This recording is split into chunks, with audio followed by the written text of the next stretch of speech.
Assalamu alaikum, sir. There is one hadith from Bukhari, and also it is mentioned Hayat Qudsi, page 62.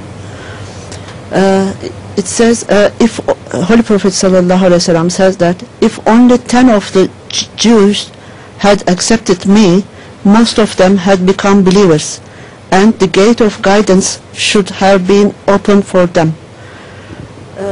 According to this hadith, in the light of this hadith, should we approach to the Jewish people to preach Islam and Ahmediyya? She is saying that there is one hadith which says that if 10 Jews would have accepted. Where is that hadith? From Bukhari, and but we know many Jews accepted Rasulullah even during his time.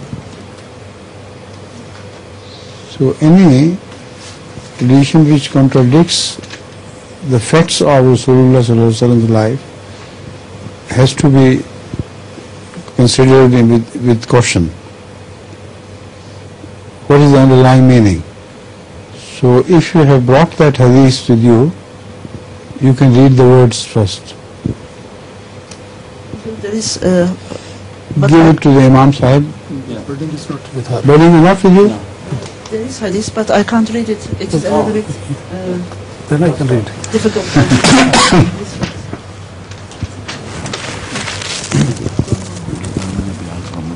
It's written in hand. لو آمنا بی عشرة من الجہود لآمنا بی الجہود.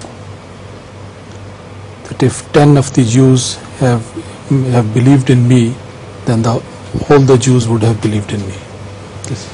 So this is against the historical facts. More than 10, many more than 10 believed in Ahmad sallallahu alaihi wasallam during the lifetime of Rasulullah sallallahu alaihi wasallam. So that is history, that's the fact of history. So any tradition which is against it may have been misunderstood by some report narrator, or may have got a weak chain in the reporting, weak link in the chain of reporting. So I don't believe this can happen. This has to be understood in much greater detail as to why he said it.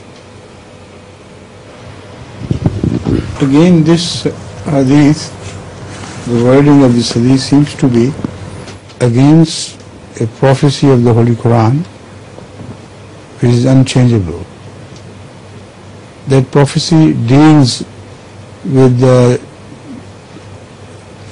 Christian domination over the Jews till the day of resurrection.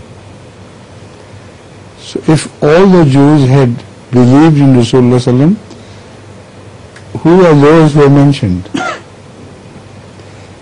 Similarly, it's against a very profound hadith in the sense that it's a prophecy about a time when the Jews would be seeking shelter behind rocks, and the rocks would say, here is the Jew, come and get him.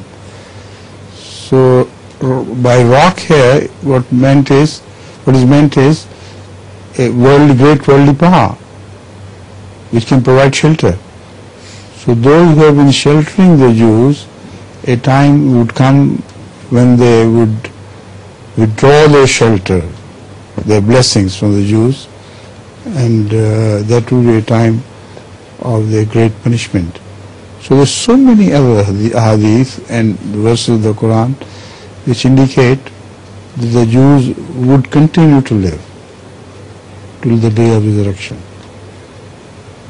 Similarly, a new type of Jews are mentioned in the hadith who would be born at the time we are passing through. So all these factors tell me that this hadith is, I think, concocted, or Allah knows best. Right?